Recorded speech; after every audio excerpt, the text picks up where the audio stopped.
नमस्कार, आप देख रहे हैं वीआईपी न्यूज। मैं शकील साजिद। बढ़ते हैं खबरों की ओर। मुख्यमंत्री भूपेश बघेल सहित कांग्रेस के वरिष्ठ नेताओं ने संसद भवन पहुंचकर पार्लियामेंट्री बोर्ड के सदस्यों से मुलाकात की। इसके बाद ज्ञापन सौंपने राष्ट्रपति भवन तक पैदल मार्च किया। आपको बता दें कि ईडी द्वारा लगातार राहुल गांधी से पूछताछ और अग्निवीर योजना के विरोध में कांग्रेस के तमाम नेता आज नई दिल्ली में प्रदर्शन करने के बाद बैठक कर रणनीति बनाते नजर आए। आपको बताते चले कि मुख्यमंत्री भूपेश बघेल, पीसीसी चीफ मोहन मरकाम सहित कांग्रेस से बड़ी संख्या में छत्तीसगढ़ के पदाधिकारी नई दिल्ली पहुंचे थे।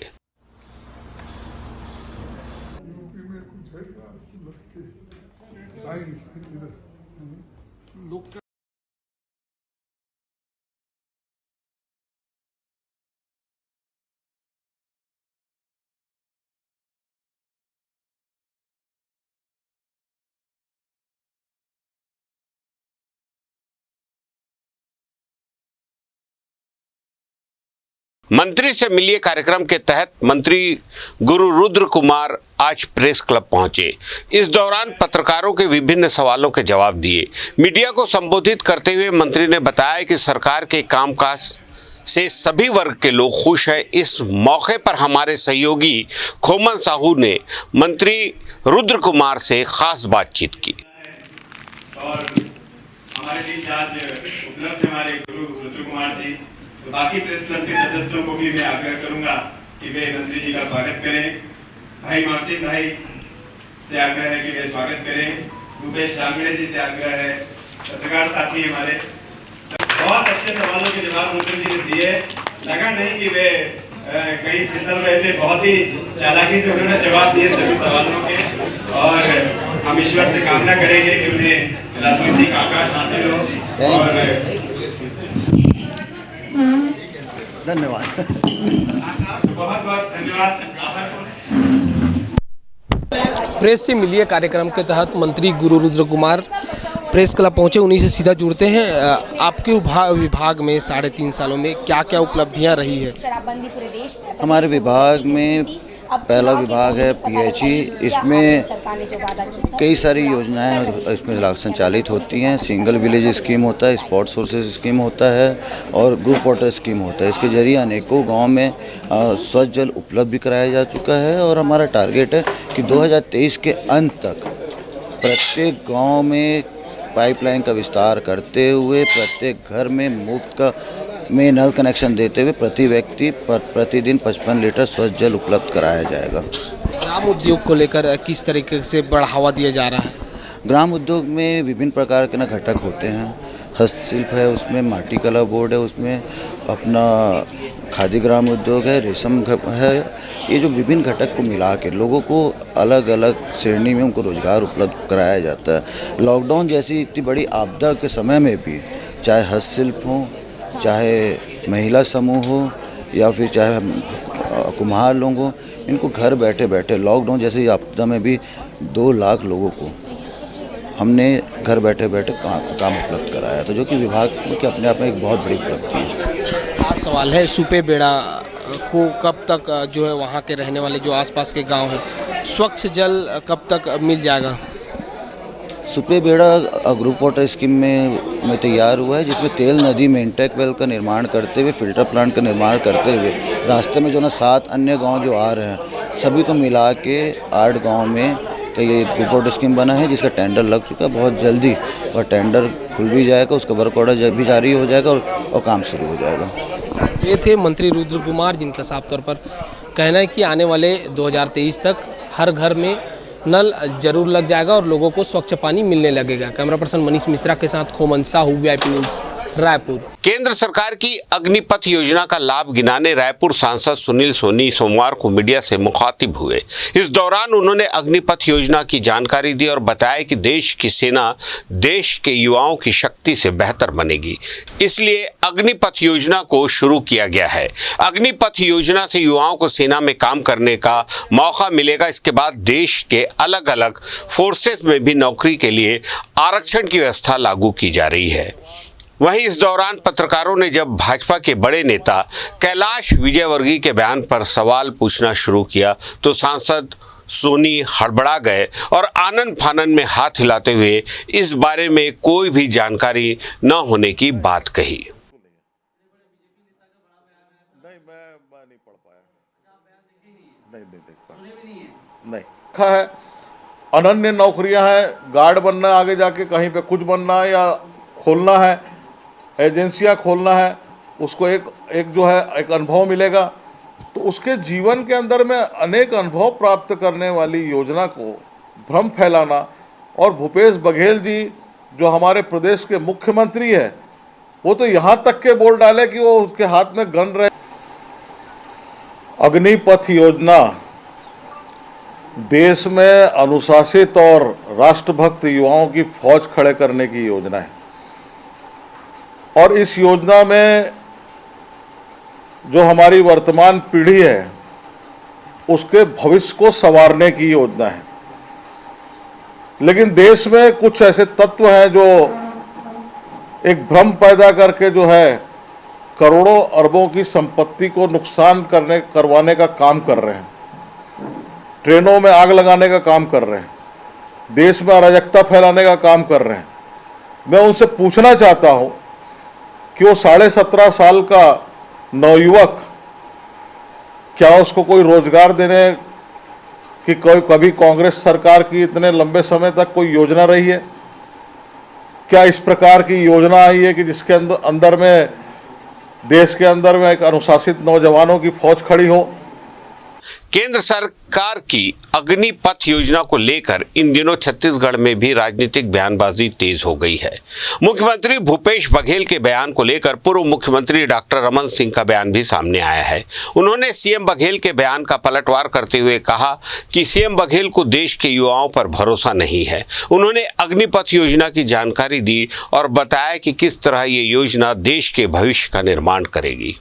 भूपेश बघेल देश के युवकों पर जिस प्रकार भरोसा नहीं कर रहे हैं, जिस प्रकार उनको 4 साल के ट्रेनिंग के बाद अपराध की दिशा में या अपराधी प्रवृत्ति की दिशा में जाएंगे या बंदूक चलाना सीख जाएंगे तो नक्सलियों को प्रशिक्षण देने का काम करने लगेंगे।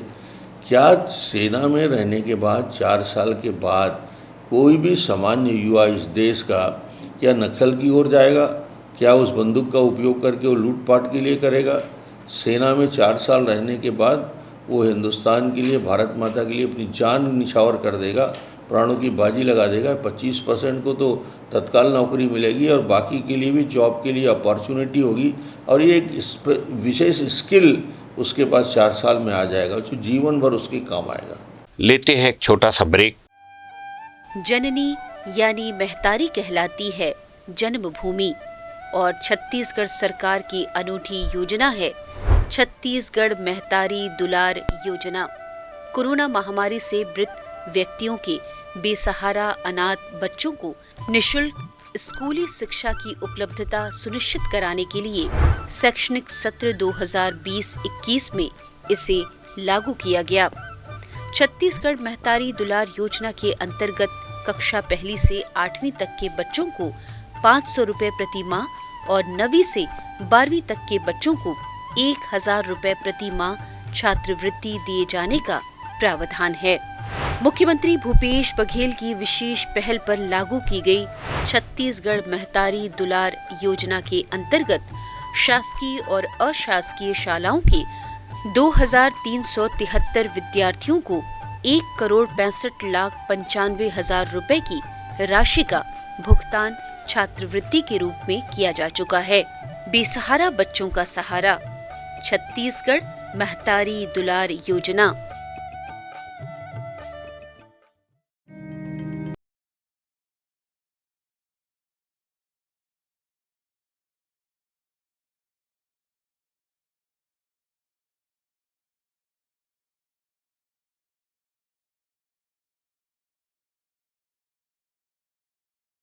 के लिए उन्हें अंग्रेजी माध्यम में निःशुल्क शिक्षा प्रदान करने के लिए 2020-21 में आरंभ की गई स्वामी आत्मानंद शासकीय अंग्रेजी माध्यम स्कूल योजना प्रदेश में शैक्षणिक सत्र 2020-21 में 52 और शैक्षणिक सत्र 2021-22 में 119 स्वामी आत्मानंद शासकीय अंग्रेजी माध्यम स्कूल खोले गए। स्वामी आत्मानंद शासकीय अंग्रेजी माध्यम स्कूल से लाभान्वित होंगे करीब 1 लाख गरीब बच्चे। स्वामी आत्मानंद शासकीय अंग्रेजी माध्यम स्कूल, जहां गढ़ा जा रहा है भविष्य देश का। ब्रेक के बाद आपका स्वागत है। छत्तीसगढ़ में पिछले कई दिनों से पेट्रोल डीजल की समस्या बनी हुई है। पेट्रोल पंप संचालकों द्वारा कंपनी को एडवांस में पैसे जमा करने के बाद भी कंपनी पेट्रोल डीजल सप्लाई नहीं कर पा रही है। पेट्रोलियम पदार्थों की आवक नहीं होने से पेट्रोल पंप संचालकों की डिमांड पूरी नहीं हो रही है, जिसका सीधा असर आम उपभोक्ताओं पर पड़ रहा है।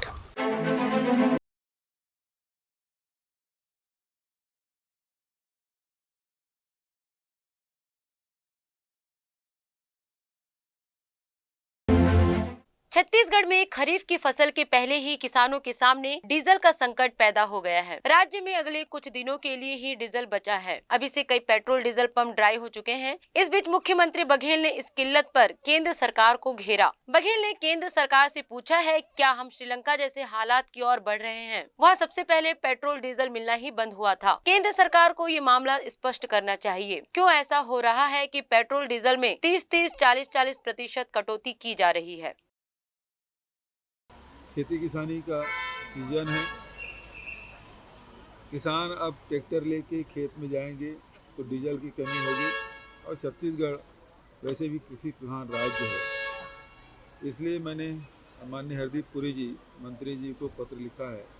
ये जो स्थिति है, इसे जो 4-5 दिन का बफर स्टॉक रहता था पूर्ववत रखा जाए, ताकि पेट्रोलियम पदार्थों की कमी न हो, आम जनता की परेशानी ना हो और किसानों की परेशानी ना हो। और इसलिए Messrs Hindustan petroleum corporation limited, Messrs Bharat petroleum और Messrs Indian oil corporation limited ये नियमित सप्लाई करने का निर्देश दें, ताकि यहाँ पेट्रोलियम पदार्थों की आपूर्ति हो सके।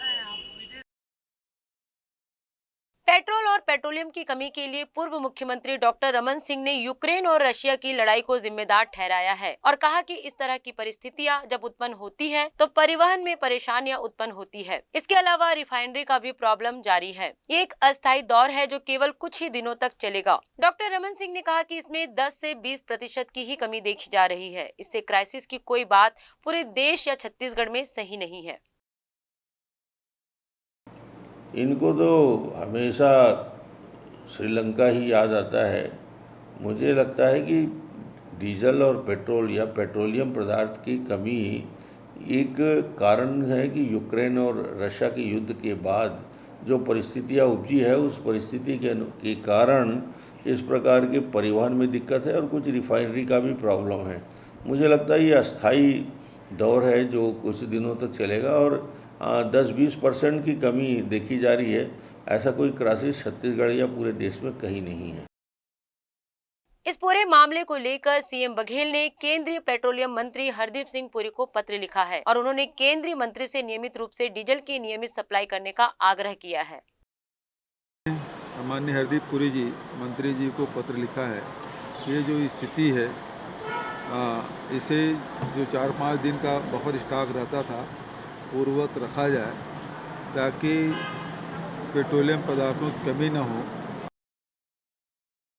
बहरहाल पेट्रोल डीजल के संकट पर बीजेपी कांग्रेस के बीच सियासी बयानबाजी। इतर पेट्रोलियम विशेषज्ञों का माने तो जब से यूक्रेन और रूस का युद्ध शुरू हुआ है, उसके बाद से लगातार क्रूड ऑयल में वृद्धि हुई है। हालांकि रूस ने बीच में क्रूड ऑयल को सस्ते में ही बेचा। इसका फायदा रिलायंस, इंडियन ऑयल समेत कुछ दूसरे कंट्रीज ने उठाया है, लेकिन एचपी ने नहीं खरीदा, जिसका खामियाजा एक बार फिर आम जनता को भुगतना पड़ेगा। अब देखना होगा कि क्या केंद्र सरकार आम लोगों को इस संकट से निजात दिला पाती है या पेट्रोलियम के दामों में बढ़ोतरी कर फिर से महंगाई की मार झेल रही जनता को भगवान भरोसे छोड़ देती है।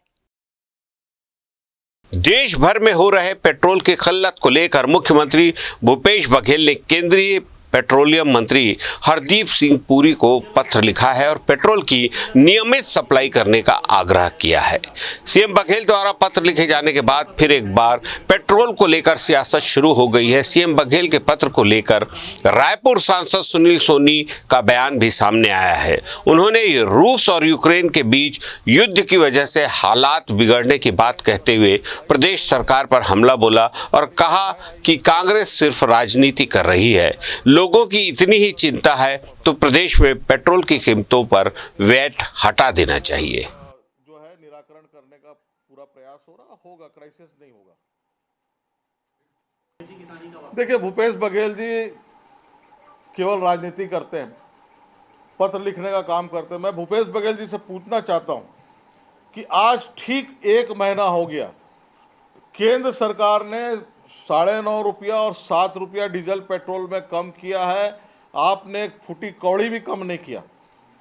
मेरा प्रश्न भूपेश बघेल जी से, 1 महीना हो गया, 1 महीना, 1 महीने में 1 पैसा भी कम नहीं किया और भूपेश बघेल जी जो है वो क्या चिंता करेंगे छत्तीसगढ़ की?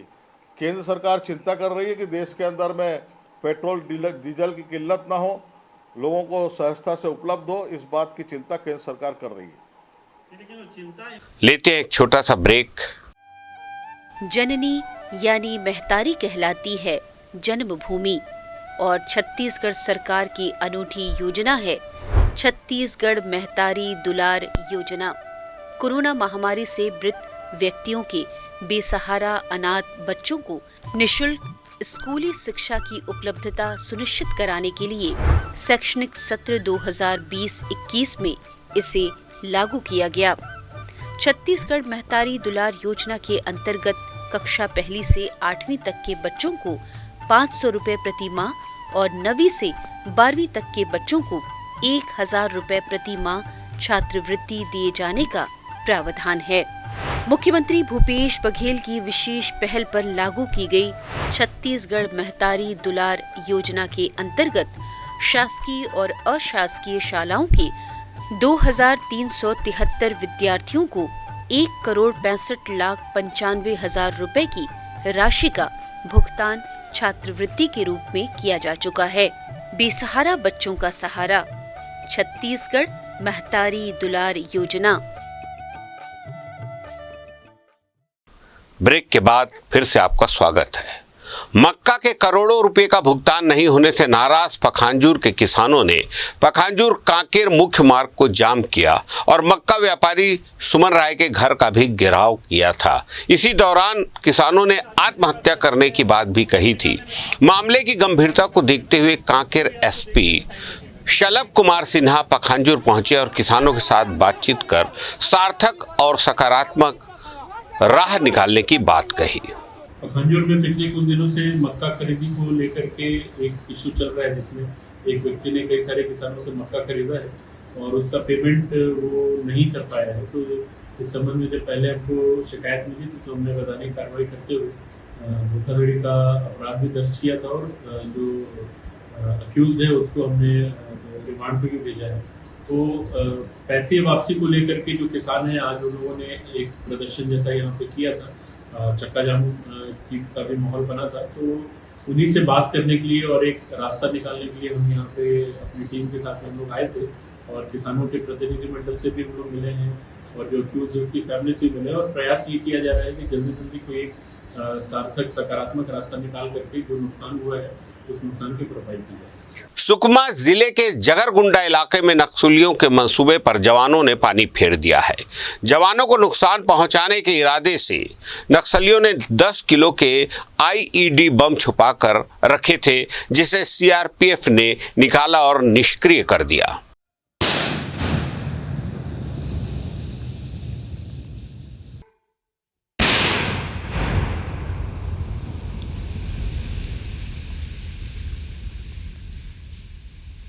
नकली नक्सली बनकर लूटपाट करने वाले 6 आरोपियों को दंतेवाड़ा पुलिस ने पकड़ा है।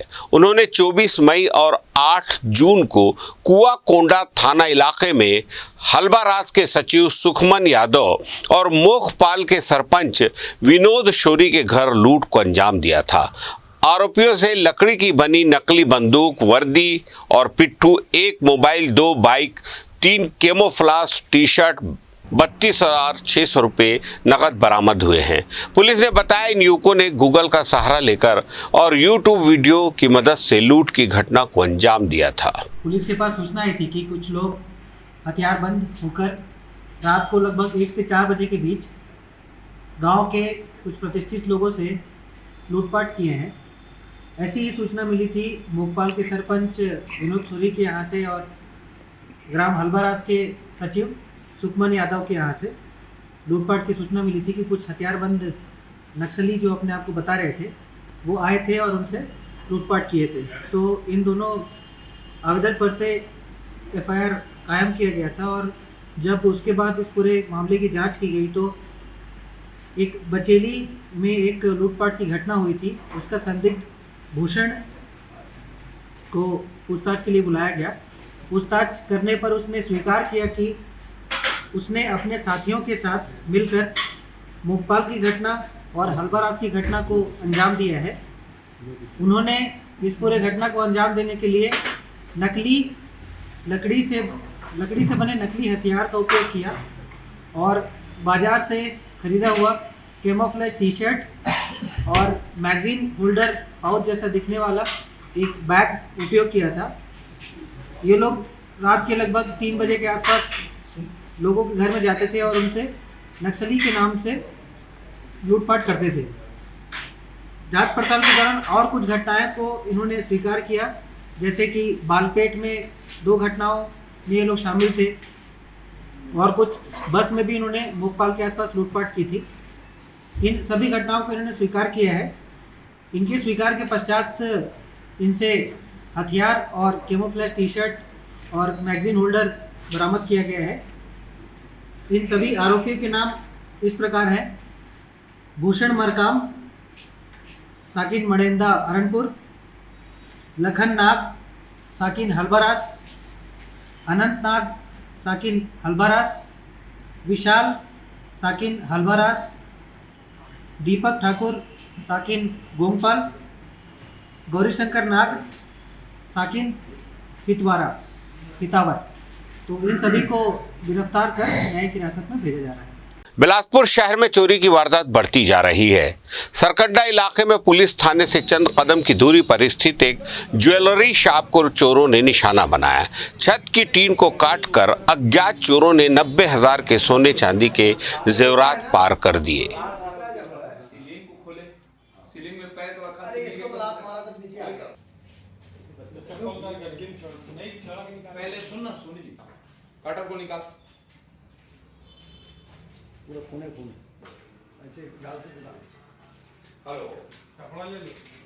ज्वेलरी शॉप के ऊपर जो टीने का छत लगा हुआ था, उस टीने को काटकर चोर जो है अज्ञात प्रवेश किए हैं, जिनके द्वारा चोरी की गई है। चोरी किए गए सामान में चांदी के पायल है, चांदी की थाली है, बिछिया है और सोने का कुछ लॉकेट है, मंगलसूत्र है और सिक्के हैं। इस तरह कुल 90,000 रुपए के सामान की चोरी हुई है। इसमें चोरों की पता तलाश की जा रही है। कबीरधाम जिले के नक्सल प्रभावित क्षेत्र में ट्रक ड्राइवर के साथ लूटपाट के बाद गोली मारने का मामला सामने आया है। घायल ट्रक ड्राइवर को जिला अस्पताल में भर्ती कराया गया है। ड्राइवर रायपुर से कानपुर सामान लेकर जा रहा था, तभी चिल्फी घाटी से 5 किलोमीटर पहले नागमोरी घाटी में लूटपाट की घटना को अंजाम दिया गया। अज्ञात आरोपियों के बारे में कोई जानकारी नहीं लग पाई है। चिल्फी घाटी थाना पुलिस घेराबंदी कर आरोपियों की पड़ताल कर रही है। गंभीर रूप से घायल ड्राइवर अरविंद सिंह को जिला अस्पताल में भर्ती कराया गया है, जहां उसकी हालत गंभीर बनी हुई है।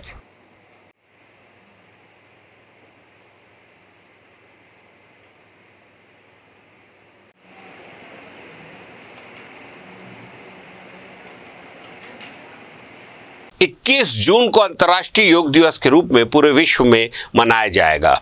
योग दिवस को लेकर प्रदेश में भी कई आयोजन किए जा रहे हैं। सभी मंत्री, विधायक, संसदीय सचिव समारोह में मुख्य अतिथि के रूप में शामिल होंगे। छत्तीसगढ़ में लोगों को स्वस्थ रखने के लिए योग आयोग किस तरीके से काम कर रहा है, हमारे सहयोगी खुमन साहू ने योग आयोग के अध्यक्ष ज्ञानेश शर्मा से खास बातचीत की। योग आयोग के अध्यक्ष ज्ञानेश शर्मा जी हमारे साथ हैं, उन्हीं से बातचीत करेंगे। सर, छत्तीसगढ़ में योग को लेकर किस तरीके से आप लोग कार्यक्रम कर रहे हैं?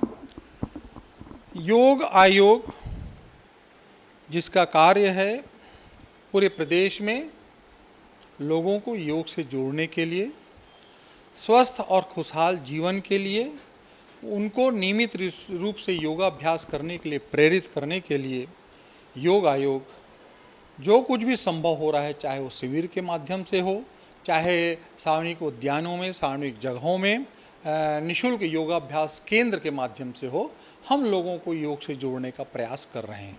अभी लगभग रायपुर शहर के 14-15 उद्यानों में योग आयोग के माध्यम से निःशुल्क नियमित योगाभ्यास केंद्र संचालित किए जा रहे हैं। हमारी मंशा है, हम जनप्रतिनिधियों को पत्र लिखे हैं, हम चाहते हैं कि रायपुर के लगभग सभी 70 वार्डों में जहां भी बड़े उद्यान हैं, जहां लोगों का आना जाना लगा रहता है, जो स्वास्थ्य की दृष्टि से मॉर्निंग वॉक या अन्य व्यायाम आदि दृष्टि से गार्डन में आते हैं, उन सब को हम योग से प्रेरित करने के लिए वहाँ योग शिविर लगाना चाहते हैं। और हम पूरा विश्वास है, हम स्थानीय पार्षदों के साथ, जनप्रतिनिधियों के साथ मिल कर के रायपुर शहर के सभी वार्डों में आने वाले समयों में हमारा निःशुल्क योगाभ्यास केंद्र लगभग वहाँ पे संचालित हो जाएगा।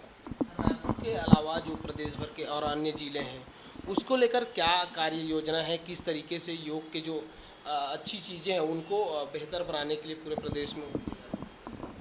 हम अभी प्रथम द्वितीय चरण में हमने सरकार से भी आग्रह किया है, शालेय शिक्षा विभाग को आयोग के माध्यम से पत्र भी गया है कि स्कूलों में नियमित योगाभ्यास और योग की एक क्लास अनिवार्य रूप से होनी चाहिए।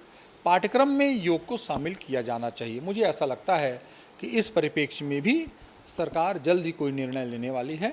आने वाले समय में लगता है कि हमारी जो मंशा है, हमारा जो प्रयास, हमारा जो पहल है, उस परिप्रेक्ष्य में सरकार कहीं न कहीं सकारात्मक कोई न कोई निर्णय लेगी और आपको आने वाले समय में स्कूलों में निश्चित रूप से योग की अनिवार्य कक्षाएं प्रारंभ हो जाएगी। हमारा सोचना, हमारा मानना है, यदि छोटी उम्र से ही यदि हम बच्चों को योग की आदत डलवा दें तो मुझे ऐसा लगता है कि आने वाले उनका भविष्य निश्चित रूप से उज्जवल रहेगा। उनका उज्जवल भविष्य ही भारत को और छत्तीसगढ़ को मजबूती प्रदान करेगा।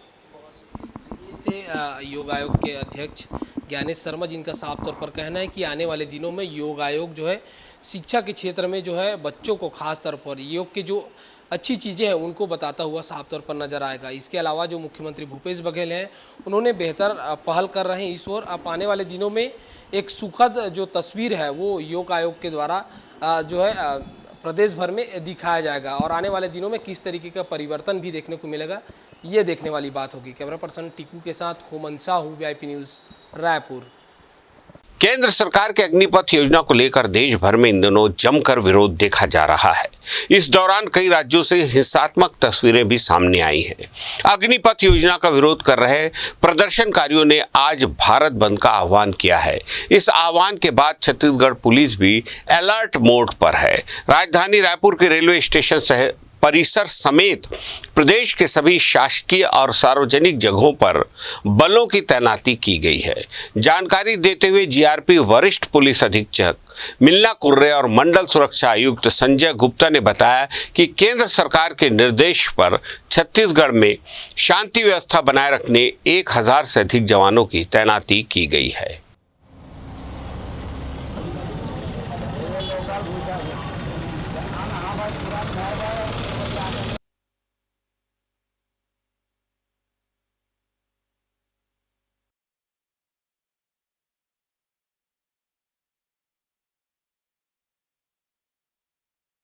आज के बुलेटिन में फिलहाल इतना ही। ताज़ा तरीन खबरों के लिए देखते रहिए वीआईपी न्यूज़।